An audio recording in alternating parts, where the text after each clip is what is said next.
Olá, meu querido amigo, meu querido irmão, minha querida amiga, minha querida irmã. Sejam todos muito bem-vindos ao nosso canal Universo da Mulher. Aqui a sua amiga e sua irmã Anita Castro. E nós estamos começando mais uma partilha do ESG, Estudo Sistematizado da Doutrina Espírita.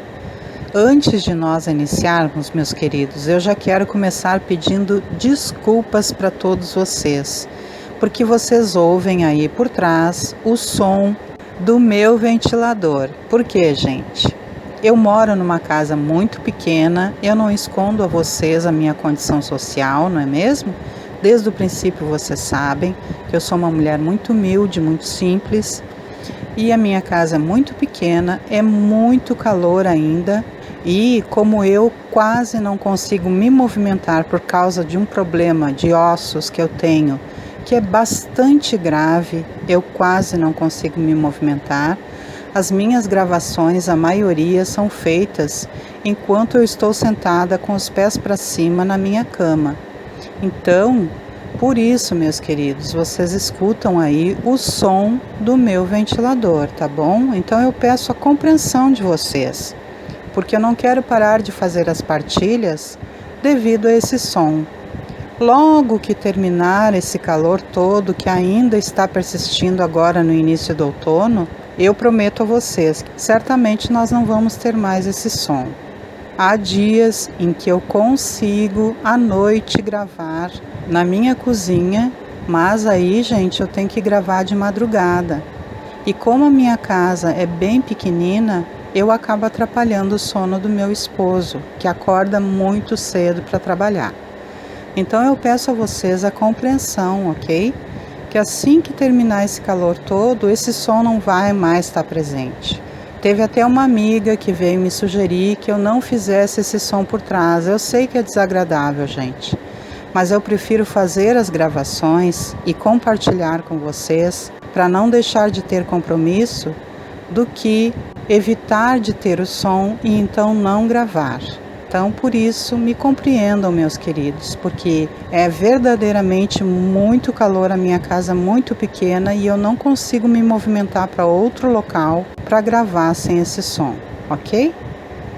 Então, meus amados, nós vamos hoje ter a aula sobre a lei de causa e efeito.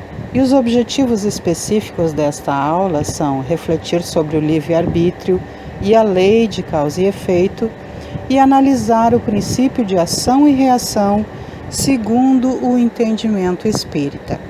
Como vocês sabem, logo aqui abaixo, na descrição do vídeo, eu sempre deixo para vocês os links da FEB, Federação Espírita Brasileira, para aqueles que não têm condições de adquirir o material impresso, possam então fazer o download para estudar tanto o tomo 2, que é o tomo que nós estamos vendo aqui, como também as obras básicas de Allan Kardec, que são fundamentais para o nosso estudo e para a nossa evolução, não é mesmo? Então, meus amados, como eu sempre faço, eu vou ir lendo o material e posteriormente eu trago aqui os meus breves comentários, sempre com muita atenciosidade, nunca pensando em ser mestra, mas sim partilhar aqueles estudos que eu estou refazendo, porque lá em menina eu aprendi sobre esse material, não é mesmo? Eu fiz escola de médiuns quando eu tinha 18 anos e eu estudava muito sobre as obras espíritas. Então, de lá para cá, algumas vezes ao longo da minha vida eu refiz esse estudo. E nesse momento eu estou então refazendo todos esses estudos e estou aqui partilhando com vocês. Ok, meus amados? Então, vejam-me como uma irmã que está de igual para igual com vocês, partilhando com muito carinho esse material. Então, vamos à nossa leitura. A lei de ação e reação, ou princípio de causa e efeito, está relacionada à lei de liberdade e à sábia manifestação da justiça e bondade divinas. Os atos praticados contra a lei de liberdade própria ou alheia nos conduzem à questão do livre-arbítrio, assim resumida. O homem não é fatalmente levado ao mal. Os atos que pratica não foram previamente determinados. Os crimes que comete não resultam de uma sentença do destino.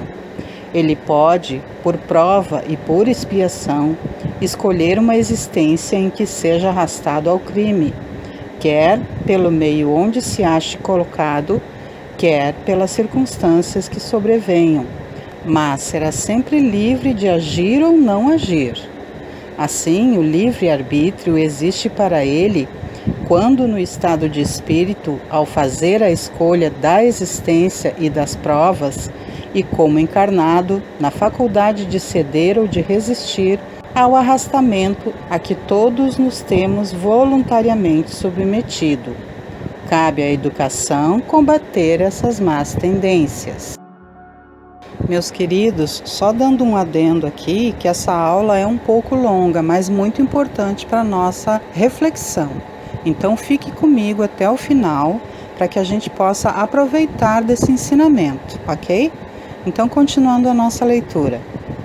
Devemos ressaltar que sem o livre-arbítrio, o homem não teria nem culpa por praticar o mal, nem mérito em praticar o bem. E isto a tal ponto está reconhecido que, no mundo, a censura ou o elogio são feitos à intenção, isto é, à vontade. Ora, quem diz vontade, diz liberdade. Nenhuma desculpa poderá, portanto, o homem buscar para os seus delitos, na sua organização física, sem abdicar da razão e da sua condição de ser humano para se equiparar ao bruto. O homem possui o suficiente livre-arbítrio para tomar decisões, e se ele cede a uma sugestão estranha e má, em nada lhe diminui a responsabilidade, pois lhe reconhece o poder de resistir, o que evidentemente lhe é muito mais fácil do que lutar contra a sua própria natureza. Assim, de acordo com a doutrina espírita, não há arrastamento irresistível. O homem pode sempre cerrar ouvidos à voz oculta que lhe fala no íntimo, induzindo-o ao mal, como pode cerrar-lhe a voz material daquele que lhe fale ostensivamente. Essa teoria da causa determinante dos nossos atos ressalta com evidência de todo o ensino que os espíritos hão dado. Não só é sublime, de moralidade, mas também, acrescentaremos, eleva o homem aos seus próprios olhos. Mostra-o livre de subtrair-se a um jugo obsessor, como livre é de fechar sua casa aos importunos.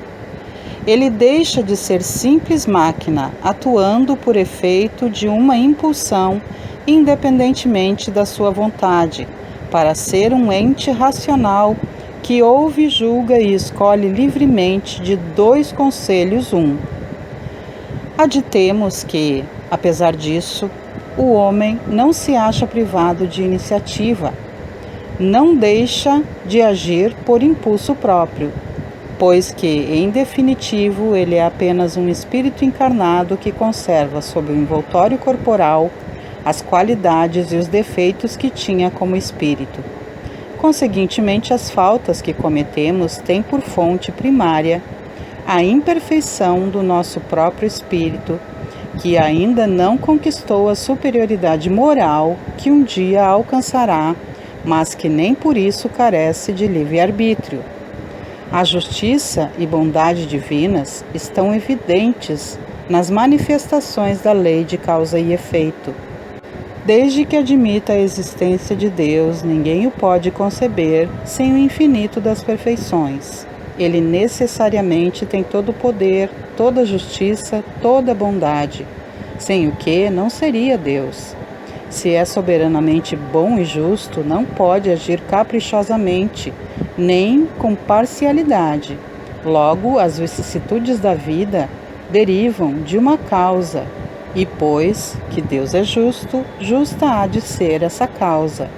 Isso o de que cada um deve bem compenetrar-se.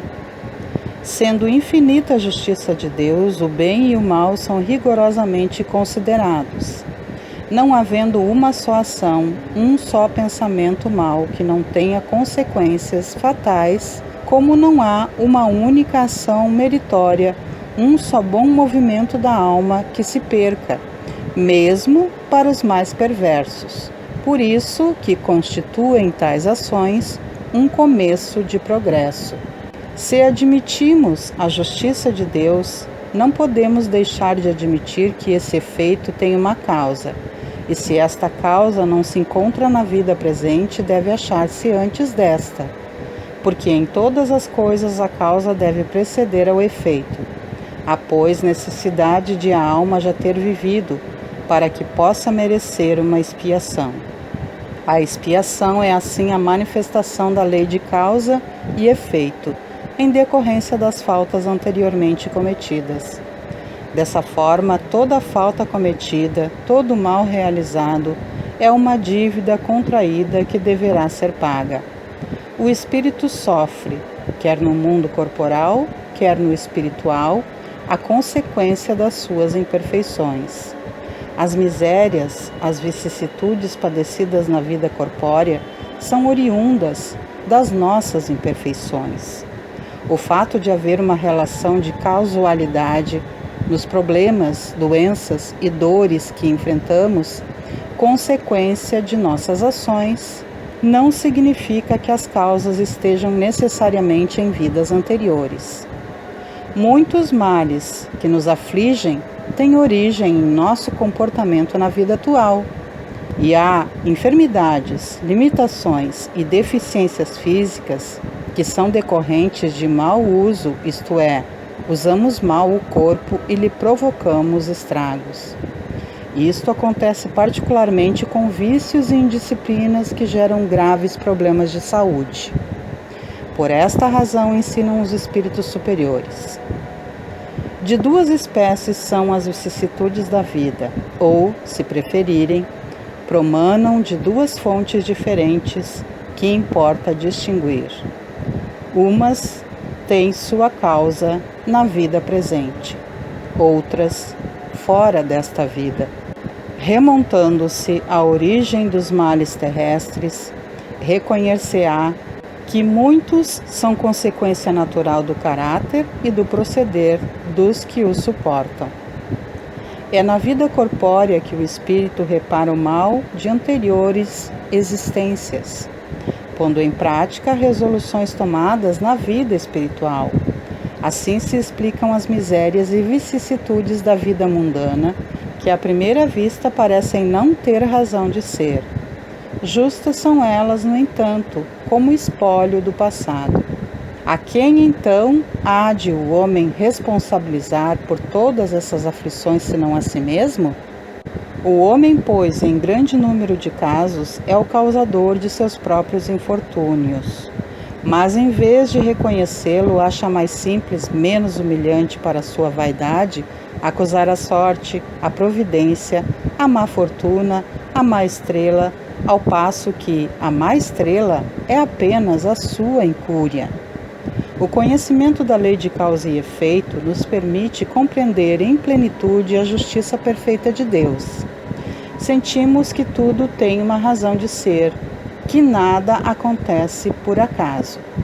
Males e sofrimentos variados que enfrentamos estão relacionados com o nosso passado recente ou remoto. É a conta a pagar. Mas há outro aspecto muito importante. Se a dor é a moeda pela qual resgatamos o passado, Deus nos oferece a abençoada alternativa, o bem. Todo esforço em favor do próximo amortiza nossos débitos, tornando mais suave o resgate. Em Mateus, capítulo 26, versículos 47 ao 52, encontramos referências ao princípio de ação e reação. E estando ele ainda a falar, eis que veio Judas, um dos 12, e com ele grande multidão com espadas e varapaus, vinda da parte dos principais sacerdotes e dos anciões do povo.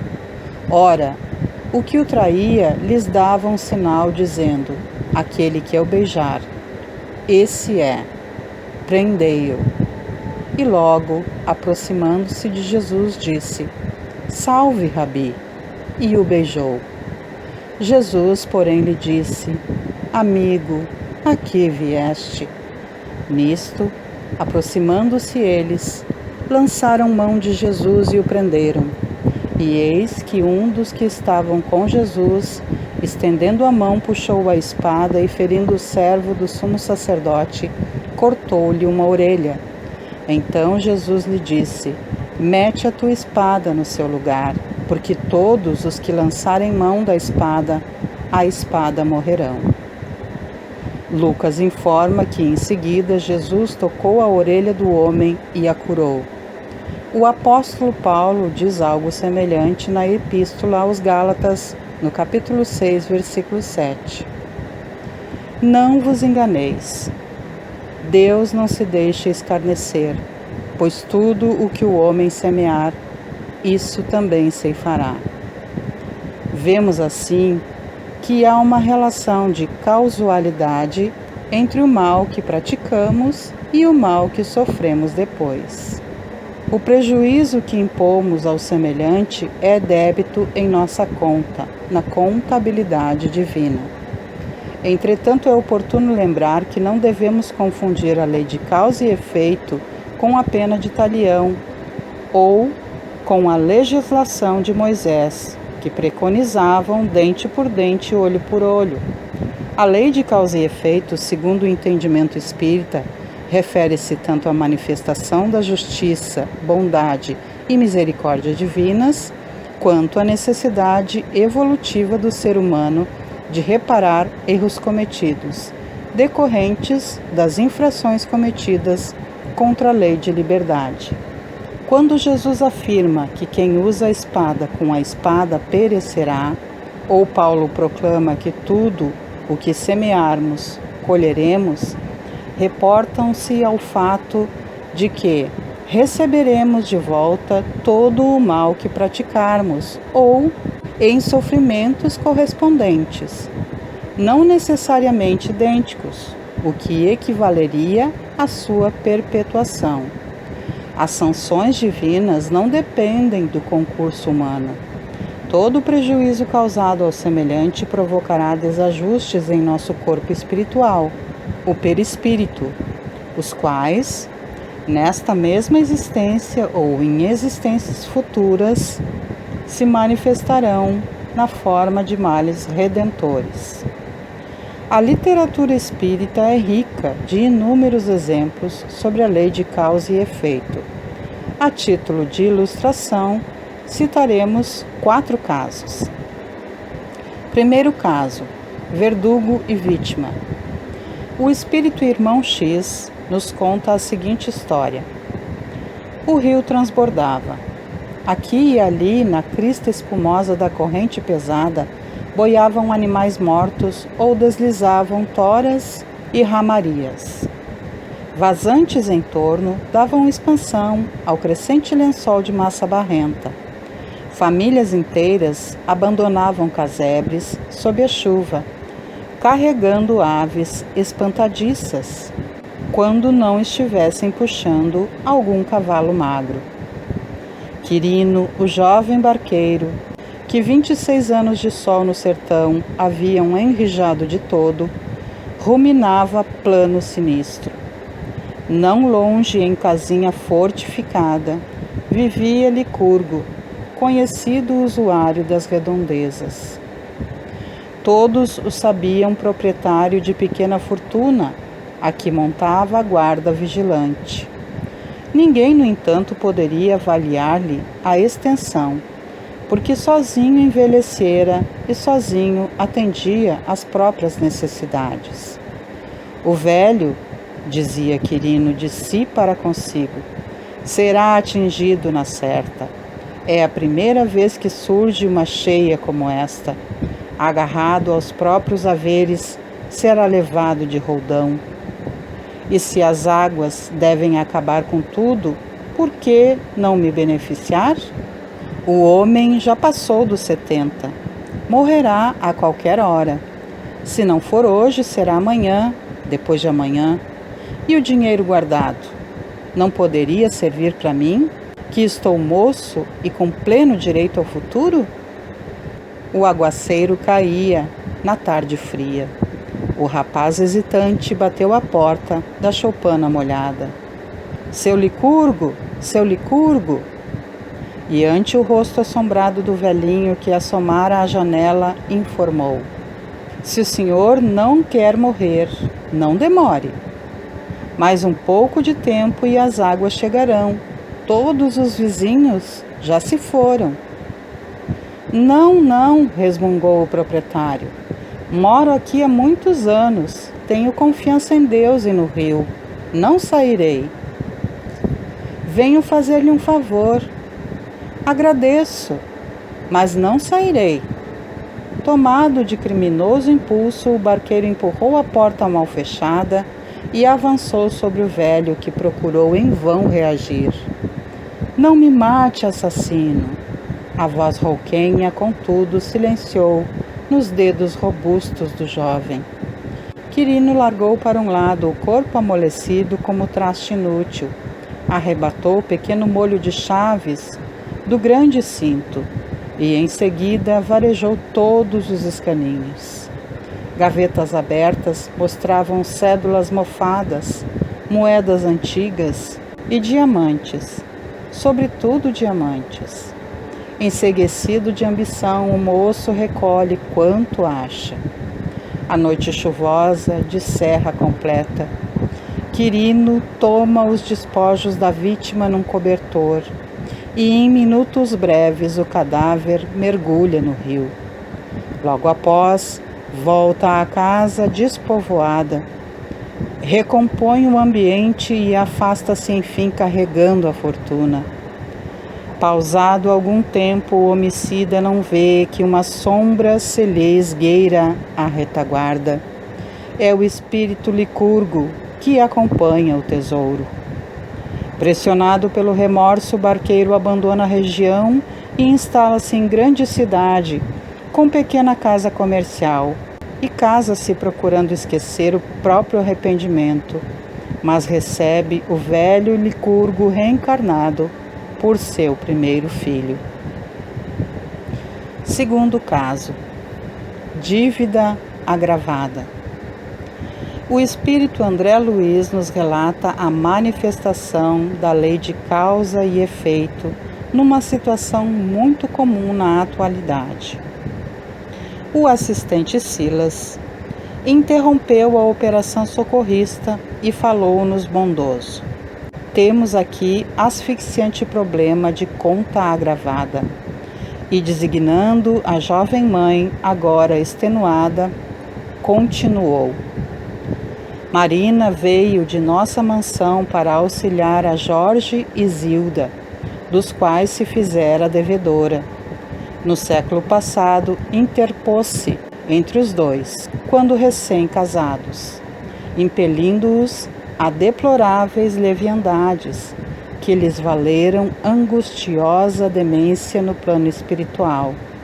Depois de longos padecimentos e desajustes, permitiu o Senhor que muitos amigos intercedessem junto aos poderes superiores para que lhes recompusesse o destino, e os três renasceram no mesmo quadro social para o trabalho regenerativo. Marina, a primogênita do lar de nossa irmã Luísa, recebeu a incumbência de tutelar a irmãzinha menor, que assim se desenvolveu ao calor de seu fraternal carinho. Mas quando moças feitas, há alguns anos, eis que, segundo o programa de serviço traçado antes da reencarnação, a jovem Zilda reencontra Jorge e reatam instintivamente os elos afetivos do pretérito. Amam-se com fervor e confiam-se ao noivado.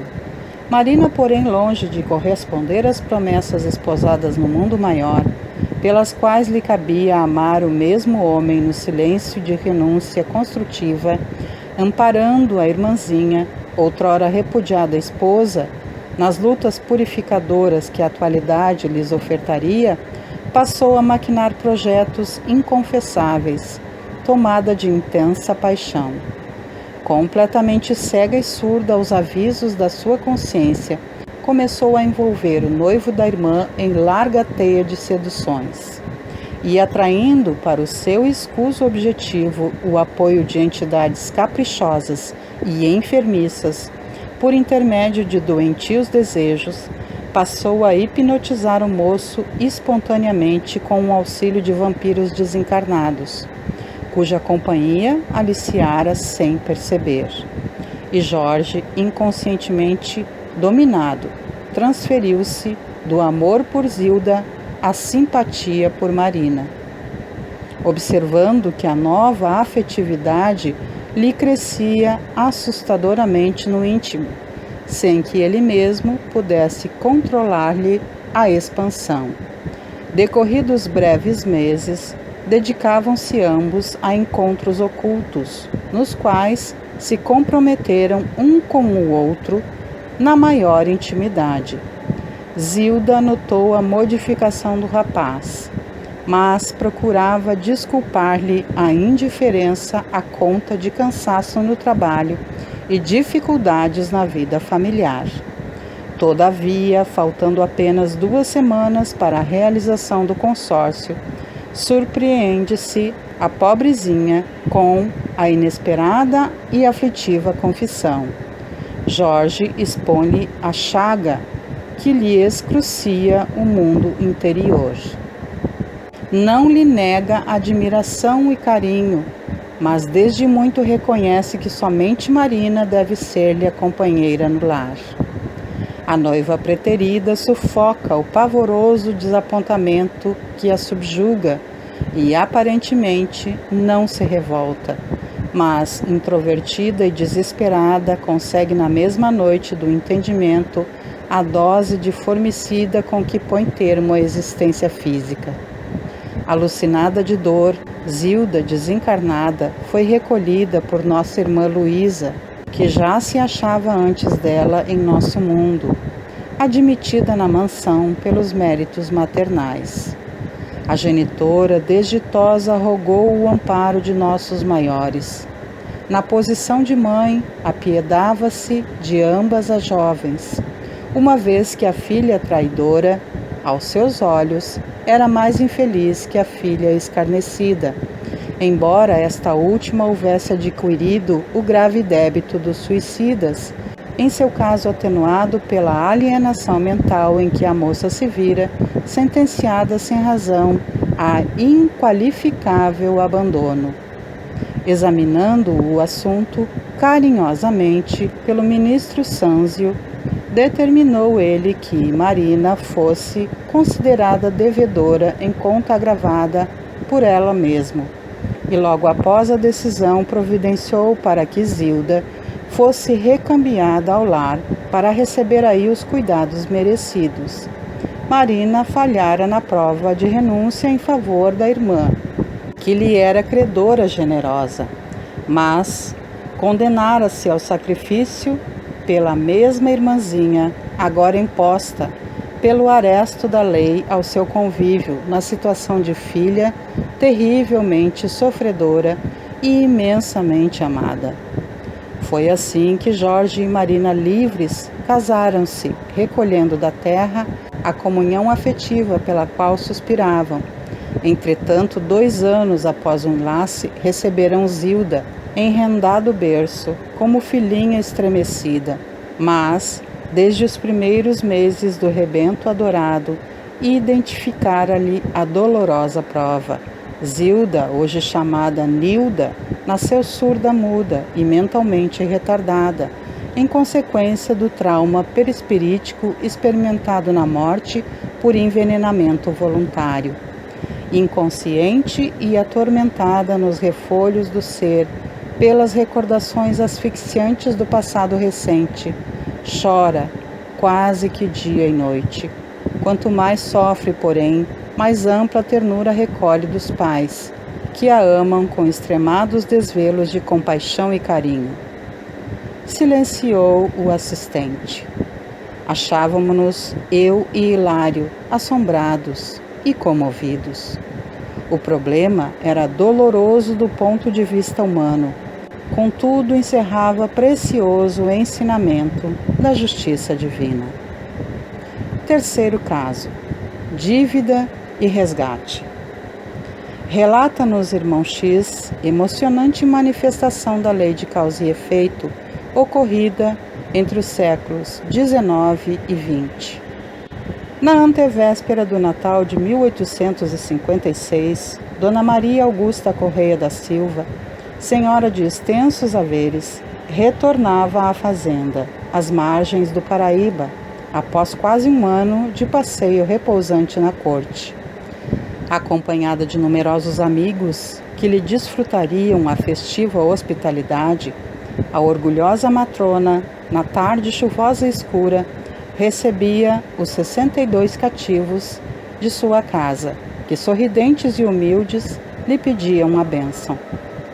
Na sala grande, nobremente assentada em velha poltrona sobre largo estrado que lhe permitisse mais amplo golpe de vista, fazia um gesto de complacência, à distância, para cada servidor que exclamava de joelhos: Louvado seja nosso Senhor Jesus Cristo, Sinhá.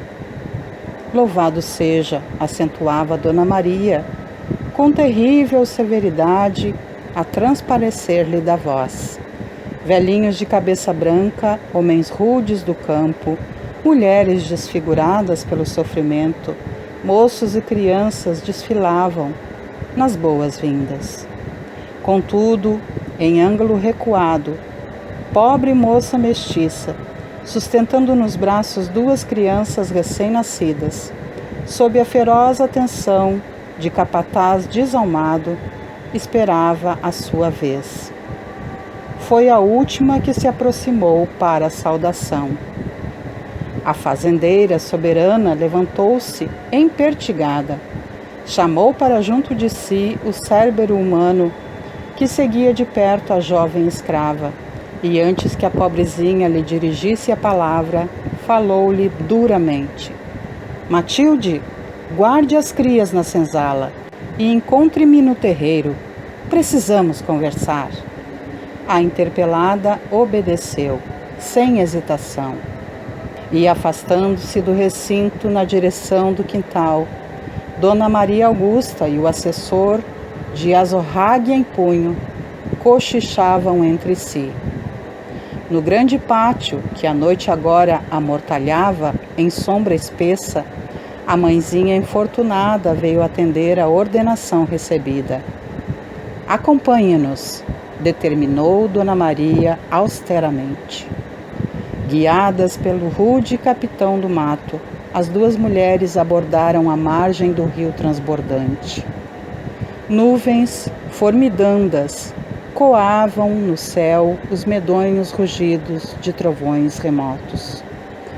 Derramava-se o Paraíba em soberbo espetáculo de grandeza, dominando o vale extenso. Dona Maria pousou o olhar coruscante na mestiça humilhada e falou: Diga de quem são essas duas crias nascidas em minha ausência. De Nhonhosico, sinhá. Miserável! Bradou a proprietária poderosa. Meu filho não me daria semelhante desgosto. Negue essa infâmia. Não posso, não posso. A patroa, encolerizada, relanceou o olhar pela paisagem deserta e bramiu rouquenha. Nunca mais você verá essas crianças que odeio. Ah, sinhá, soluçou a infeliz. Não me separe dos meninos. Não me separe dos meninos, pelo amor de Deus. Não quero você mais aqui, suas crias serão entregues à venda. Não me expulse, sinhá, não me expulse. Desavergonhada, de hoje em diante você é livre. E depois de expressivo gesto para o companheiro, acentuou irônica. Livre poderá você trabalhar noutra parte para comprar esses rebentos malditos. Matilde sorriu em meio a pranto copioso e exclamou: Ajude-me, sinhá. Se é assim, darei meu sangue para reaver meus filhinhos. Dona Maria Augusta indicou-lhe o Paraíba enorme e sentenciou: Você está livre, mas fuja de minha presença. Atravesse o rio e desapareça. Sinhá, assim não. Tenha piedade de sua cativa. Ai, Jesus, não posso morrer. Mas a um sinal da patroa, o capataz, envilecido, estalou o chicote no dorso da jovem que oscilou indefesa, caindo na corrente profunda. Socorro, socorro, meu Deus! Valei-me, nosso Senhor! Gritou a mísera, debatendo-se nas águas.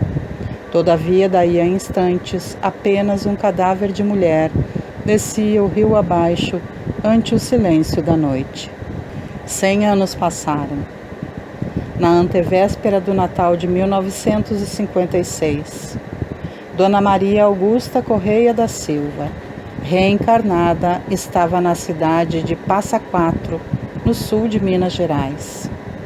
Mostrava-se noutro corpo de carne, como quem mudara de vestimenta, mas era ela mesma, com a diferença de que, em vez de rica latifundiária, era agora apagada mulher, em rigorosa luta para ajudar ao marido na defesa do pão.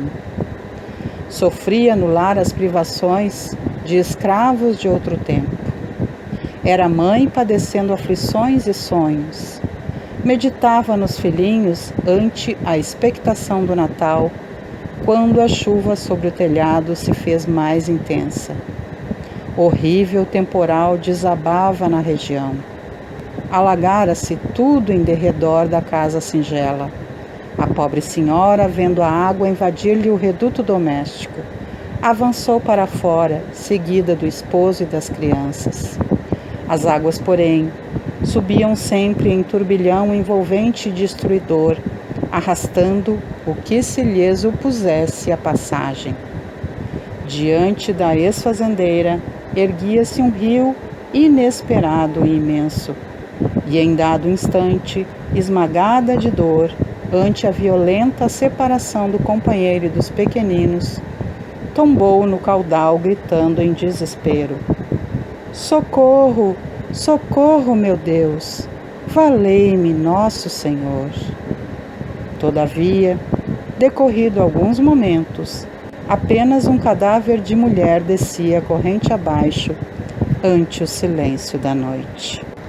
A antiga sitiante do Vale do Paraíba resgatou o débito que contraíra perante a lei. Quarto caso: o assassino Lamairé. Condenado à pena última pelo júri de Aisne e executado a 31 de dezembro de 1857, evocado em 29 de janeiro de 1858, rogo a Deus Todo-Poderoso permitir ao assassino Lemairé, executado a 31 de dezembro de 1857, que venha até nós. Resposta: eis-me aqui. Como pôde tão prontamente atender ao nosso apelo? Resposta: Raquel o disse. Vendo-nos, que sensação experimentais? Resposta: a de vergonha. Como pode uma jovem, mansa como um cordeiro, servir de intermediário a um ser sanguinário como vós? Resposta: Deus o permite. Conservastes os sentidos até o último momento? Resposta: sim. Após a execução, tivestes imediata noção dessa nova existência? Resposta: eu estava imerso em grande perturbação, da qual, aliás, ainda não me libertei. Senti uma dor imensa, afigurando-se-me ser o coração quem o sofria. Vi rolar não sei que aos pés do cadafalso. Vi o sangue que corria e mais pungente se me tornou minha dor.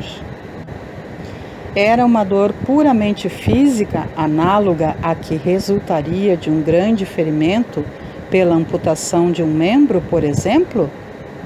Resposta: não. Figurai-vos antes um remorso, uma grande dor moral. Quando começastes a sentir essa dor? Resposta: desde que fiquei livre. Mas a dor física do suplício, quem a experimentava? O corpo ou o espírito? Resposta: a dor moral estava em meu espírito, sentindo o corpo a dor física, mas o espírito desligado também dela se ressentia. Vistes o corpo mutilado? Resposta: vi qualquer coisa de informe a qual me parecia integrado.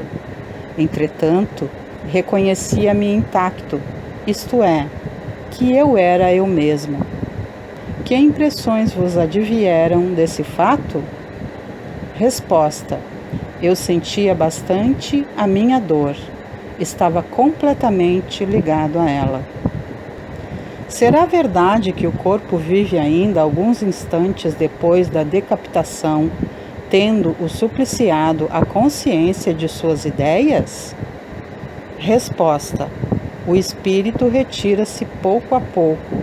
Quanto mais o retém os laços materiais, menos pronta é a separação. Quanto tempo isso dura? Resposta: mais ou menos. Dizem que se há notado a expressão de cólera e movimentos na fisionomia de certos supliciados, como se quisessem falar. Será isso efeito de contrações nervosas ou ato da vontade? Resposta: da vontade, visto que o espírito não se havia ainda desligado. Qual o primeiro sentimento que experimentastes ao entrar na nova existência? Resposta: um sofrimento intolerável, uma espécie de remorso pungente, cuja causa ignorava. Acaso vos achastes reunido aos vossos cúmplices concomitantemente supliciados? Resposta: infelizmente sim, por desgraça nossa, pois essa visão recíproca é um suplício contínuo, exprobando-se uns aos outros aos seus crimes. Tendes encontrado as vossas vítimas? Resposta: vejo-as. São felizes, seus olhares perseguem-me. Sinto que me varam o ser, e debalde tento fugir-lhes. Que impressão vos causam esses olhares? Resposta: vergonha e remorso. Ocasionei-os voluntariamente e ainda os abomino. E qual a impressão que lhes causais? Resposta: de piedade. Terão por sua vez o ódio e o desejo de vingança? Resposta: não. Seus votos atraem para mim a expiação. Não podeis avaliar o suplício horrível de tudo devermos àqueles a quem odiamos. Lamentais a perda da vida corporal?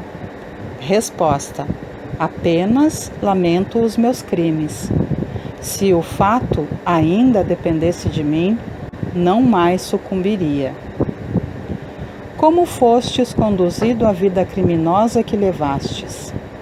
Resposta: compreendei. Eu me julgava forte, escolhi uma rude prova, cedi às tentações do mal. O pendor para o mal estava na vossa natureza, ou fostes também influenciado pelo meio em que vivestes? Resposta: sendo um espírito inferior, a tendência para o mal estava na minha própria natureza. Quis elevar-me rapidamente, mas pedi mais do que comportavam minhas forças. Se tivesseis recebido sãos princípios de educação, ter-vos-íeis desviado da senda criminosa? Resposta: sim, mas eu havia escolhido a condição do nascimento. Acaso não vos podereis ter feito homem de bem? Resposta: um homem fraco é incapaz tanto para o bem quanto para o mal. Poderia talvez corrigir na vida o mal inerente à minha natureza, mas nunca me elevar à prática do bem. Quando encarnado, acreditáveis em Deus? Resposta: não. Dizem que na última hora vos arrependestes. É verdade? Resposta: porque acreditei num Deus vingativo, era natural que o temesse. E agora, o vosso arrependimento é mais sincero? Resposta: pudera, veja o que fiz. Que pensais de Deus agora? Resposta: sinto-o, mas não o compreendo. Achais justo o castigo que vos infligiram na terra? Resposta: sim. Esperais obter o perdão dos vossos crimes? Resposta: não sei. Como pretendeis repará-los? Resposta: por novas provações, conquanto me pareça que existe uma eternidade entre elas e mim. Essas provas se cumprirão na Terra ou num outro mundo?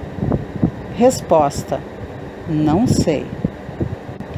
Como podereis expiar vossas faltas passadas numa nova existência, se não lhes guardais a lembrança?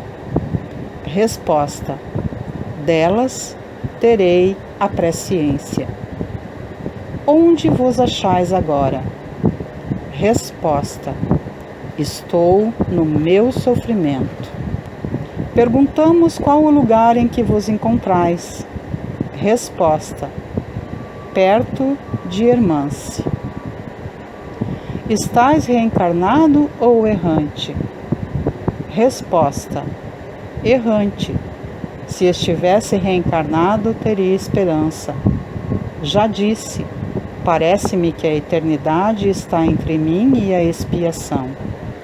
Uma vez que assim é, sob que forma vos veríamos, se tal nos fosse possível? Resposta: ver-me-íeis sob a minha forma corpórea, a cabeça separada do tronco. Poderíeis aparecer-nos? Resposta: não. Deixai-me. Poderíeis dizer-nos como vos evadistes da prisão de Montdidier? Resposta: nada mais sei. É tão grande o meu sofrimento que apenas guardo a lembrança do crime. Deixai-me. Poderíamos concorrer para vos aliviar esse sofrimento? Resposta: fazei votos para que sobrevenha a expiação. Então, meus queridos, depois do estudo de todos esses casos, nós vamos cada vez mais e mais compreendendo a lei de causa e efeito. Tudo aquilo que nós fazemos nos vem em resposta, seja pelo bem, seja pelo mal. Então, eu já ouvi pessoas dizendo: eu não aceito quando dizem que, por exemplo, o sofrimento de uma pessoa que nasce com uma deficiência ou com um problema grave neurológico é a expiação de alguém que, por exemplo, se suicidou em outra vida. Eu não aceito, porque Deus deseja somente o nosso bem, somente a nossa felicidade. De fato, meus queridos, Deus somente deseja o nosso bem e a nossa felicidade. E a sua justiça é amorosa e infinita. E o que seria de nós se com todos os nossos débitos passados nós não pudéssemos ressarcir esses débitos em vidas futuras ou na vida presente? Então entendamos que aquela pessoa que tem uma deficiência, que tem um problema neurológico grave, que nós olhamos e não compreendemos, ela não angariou esse problema somente nesta vida. Esse espírito que aí está, provavelmente é como todos nós, vem angariando isso vida após vida. Quando nós vemos, por exemplo, espíritos, pessoas reencarnadas em problemas neurológicos gravíssimos, nós não compreendemos por que aquela criança ou aquela pessoa está passando por aquilo. Mas se nós tivermos a compreensão da lei de causa e efeito, nós vamos entender o quanto o amor de Deus é maravilhoso. Deus não castiga ninguém, queridos. Somos nós que nos autocastigamos pelos nossos malfeitos. E então nós temos a oportunidade de nos refazer. E essas pessoas então vão formando esse cérebro século após século após século. Por isso que muitas vezes tem esses problemas neurológicos ou essas deficiências físicas. Deus não determina o inferno a ninguém, queridos. Deus não condena ninguém. Deus é amor e justiça e quer o bem de todos nós. Entendamos que não são castigos de Deus essas situações pelas quais essas pessoas passam, e tampouco as situações pelas quais nós somos provados na vida são castigos. Muito pelo contrário, são oportunidades. A dor nos trabalha para que nós evoluamos. O diamante, quando é bruto, ele precisa ser lapidado golpe após golpe, para que ele venha se tornar a pedra brilhante e maravilhosa que é. Então, Deus olha para nós como os anjos, os espíritos puros que um dia nos tornaremos. Mas para que nós cheguemos lá, nós mesmos, meus amados, lá no mundo espiritual, escolhemos as nossas provas. Muito dificilmente nós reencarnamos de forma compulsória, quando há uma debilidade muito, muito grande em um espírito. Porque na maioria das vezes há um plano reencarnatório no qual nós participamos. Nós escolhemos quais as provas nós queremos passar. E às vezes, como no caso desse último caso aqui, nós falhamos. Mas em parte nós vamos sempre nos recuperando. Porque a doutrina consoladora que é o Espiritismo, essa fé racional que nos leva a entender o porquê das situações pelas quais nós passamos, nos traz essa esperança. Deus, queridos, não castiga ninguém. Então, não se rebele quando você ver uma situação assim de dificuldade. Entenda que, por exemplo, um suicida ou uma pessoa que tenha causado males em outras vidas, ele está tendo a oportunidade de ver novamente a sua vida reconstituída, de poder evoluir. Imagina se não tivesse essas oportunidades para nós, queridos. Estaríamos condenados. E Deus não condena ninguém, Deus não castiga ninguém. Então entenda que quando nós olhamos para alguém que está numa debilidade física, numa debilidade mental, numa dificuldade de saúde, numa prova difícil financeira, queridos, essa pessoa está tendo oportunidade de refazimento.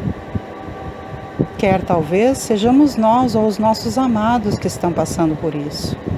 Compreendamos e amemos esse ser que está conosco, como também amemos e agradeçamos a Deus, porque não é um castigo que está sendo aplicado, é uma oportunidade de escolhas feitas, queridos, por nós mesmos e por esse espírito que ali está, com essa debilidade mental, com essa dificuldade física, com essa deficiência.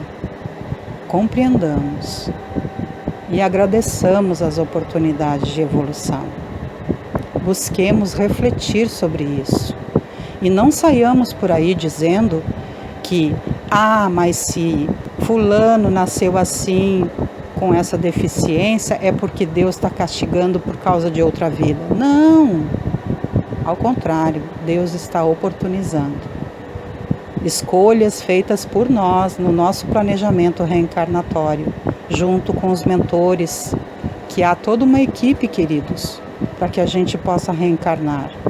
E esses planos são feitos de conformidade com o que nós escolhemos de provas lá no mundo espiritual. Então, esse ser, você, eu, todos nós estamos passando por aquilo que nós escolhemos passar. Entendamos isso. Fica mais fácil quando nós entendemos e quando nós percebemos o quão grande é o amor de Deus por nós. Agora, percebermos isso, percebermos que cada um de nós está passando pela expiação, pela prova necessária e escolhida no mundo espiritual, seja ela de debilidade física, mental ou financeira, ou uma grave dificuldade na família, enfim, seja qual for a nossa expiação e a nossa prova, isso, queridos, não faz com que nós sejamos insensíveis à dor do outro. Não nos torna insensíveis. Não é porque nós sabemos e temos consciência de que as debilidades e as lutas pelas quais cada ser humano está passando faz parte do pagamento dos débitos de vidas anteriores e às vezes até das próprias ações dessa, dependendo da provação que estiver sendo provada. Não é por isso que nós vamos nos tornar insensíveis à dor do outro. Sejamos solidários, sejamos sensíveis. Amado, tenha jeito quando você for conversar com alguém, por exemplo, a mãe, um pai de alguém que tenha, por exemplo, autismo ou uma deficiência mental. Não chegue acusando. Porque o teu filho, a tua filha é assim, tem essa demência, tem essa debilidade, tem esse autismo, tem essa deficiência, porque foi em outra vida que ele fez muito mal a alguém ou porque ele suicidou-se e veio para cá. Não seja tão agressivo quando você for falar. Explique com carinho. Diga que essa pessoa está recebendo essa oportunidade, se for o caso de você falar. Há formas e formas, gente, da gente explicar as coisas para as pessoas. Nos coloquemos no lugar desse pai e dessa mãe. Vamos falando com carinho, indicando leituras, convidando as nossas casas espiritualistas, espíritas. Vamos com carinho falando com as pessoas, porque se fôssemos nós que estivéssemos no lugar dessas pessoas, nós gostaríamos de ser tratados com empatia, com respeito e com carinho. Então, não nos dessensibilizemos devido à prova do outro, porque nós temos consciência, porque é exatamente por nós termos consciência que nós temos que ter empatia e amorosidade para tratar com o outro. E nos recordemos então, meus queridos, que tudo que nós fazemos leva-nos à lei de causa e efeito. Então, saibamos usar o nosso livre-arbítrio. Sempre empatizemos com o outro antes de agir de qualquer forma sobre as vidas. Nos coloquemos no lugar do outro. E quando formos auxiliar, auxiliemos com amor e respeito, lembrando que quando nós ajudamos o nosso irmão, estamos fazendo a Jesus. E automaticamente as bênçãos que estivermos fazendo ao outro retornará para nós. Reflitamos então sobre essa aula tão importante, falando-nos sobre a lei de causa e efeito. Que nós possamos tomar consciência cada vez mais e mais dos nossos atos e nos recordarmos que o amor divino nos oportuniza que nós venhamos até aqui e ressarçamos as nossas dívidas, os nossos débitos anteriores, através das escolhas que nós mesmos fizemos, das expiações e provas que iríamos passar para o pagamento desses débitos. Não esqueçam que todas as segundas-feiras às 19 horas nós temos aqui no canal Universo da Mulher o ESD, Estudo Sistematizado da Doutrina Espírita. Todas as quartas-feiras às 21 horas temos o Evangelho no Lar. Todas as quintas-feiras às 18h30 temos os estudos da obra de André Luiz. E todas as sextas-feiras às 18 horas temos, a partir do momento do passe, a recepção das energias benéficas e dos fluidos benditos vindos da espiritualidade superior a partir do passe que recebemos. Deixo um grande beijo no coração de todos, desejando que Deus Pai Todo-Poderoso, que Jesus Cristo, nosso amigo e mestre, que Maria Santíssima, nossa mãezinha muito amada, e que os nossos benfeitores espirituais sempre nos impulsionem ao bem e à paz, à realização e à compreensão, e que nós estejamos gratos e sempre fazendo com dedicação a nossa parte. Assim me despeço, até o nosso próximo encontro, meus queridos e queridas. Muita paz e harmonia sobre todos nós.